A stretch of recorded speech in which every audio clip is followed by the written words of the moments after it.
안녕하세요. 웰다잉TV 멋있게 살아가는군 멋살군입니다.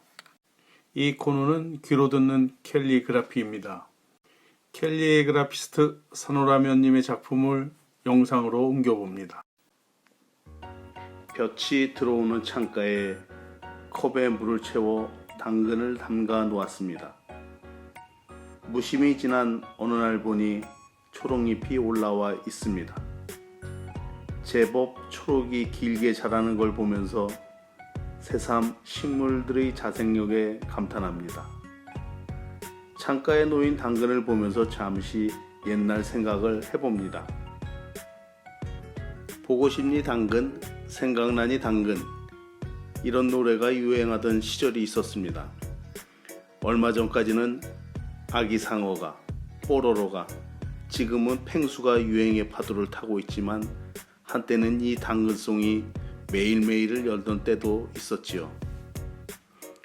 당근이지 않은 유행어도 이제는 좀 썰렁한 아재 대답이 돼버린 걸까요?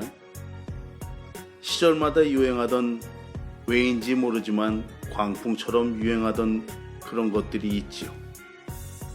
그런 게 유행이고 트렌드인 걸까요?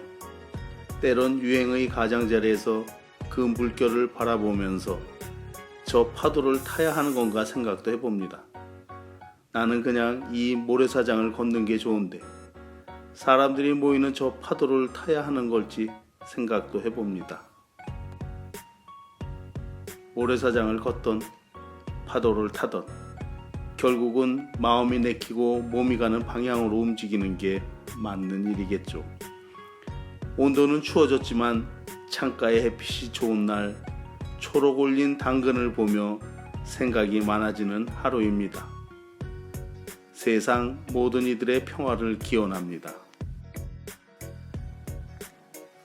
스님을 찾아온 이가 물었다. 불법의 큰 의미는 무엇입니까? 이에 조주선사는 대답 없이 되물었다. 이곳에 온 일이 있는가? 수행자가 대답했다. 한 번도 없습니다. 그러자 다시 조주선사가 답했다. 그러면 차나 한 잔 들고 가시게. 곁에 있던 또 다른 수행자가 물었다. 달마대사가 서쪽에서 오신 큰 뜻이 무엇입니까? 조주는 그에게도 똑같이 물었다. 이곳에 온 일이 있는가?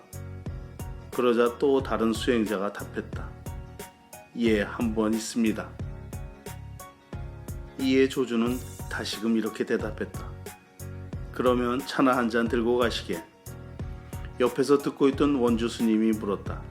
스님, 어째서 한 번도 온 적이 없는 사람이나 한 번이라도 온 적이 있는 사람이나 모두 차나 한 잔 들고 가시게 라고 말씀하십니까? 조주선사는 원주를 조용히 바라보며 말했다.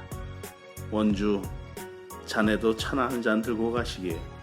붓을 들고 오늘은 무슨 이야기를 써볼까 생각하던 아침, 썰렁한 아침 기온에 차나 한 잔 해야겠다는 생각이 듭니다.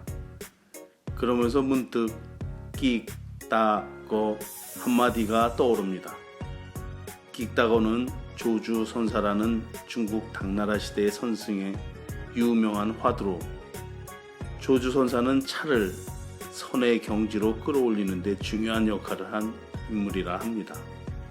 끽따거는 그야말로 차나 한 잔 하시게라는 말이지요.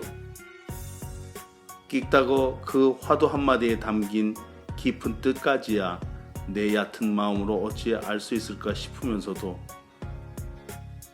마음 떠다니는 아침 따스한 차 한 잔으로 조용히 마음을 잡아보면 따라 해볼 수 있을 듯 합니다. 차 한 잔을 내려 두 손에 쥐고 그 옛날 고승이 전해준 화두 한마디로 오늘을 열어봅니다. 날도 추운데 차나 한 잔 하시게. 마음도 가벼운데 차나 한 잔 하시게. 무슨 고민이 그리 많으신가? 차나 한 잔 하시게.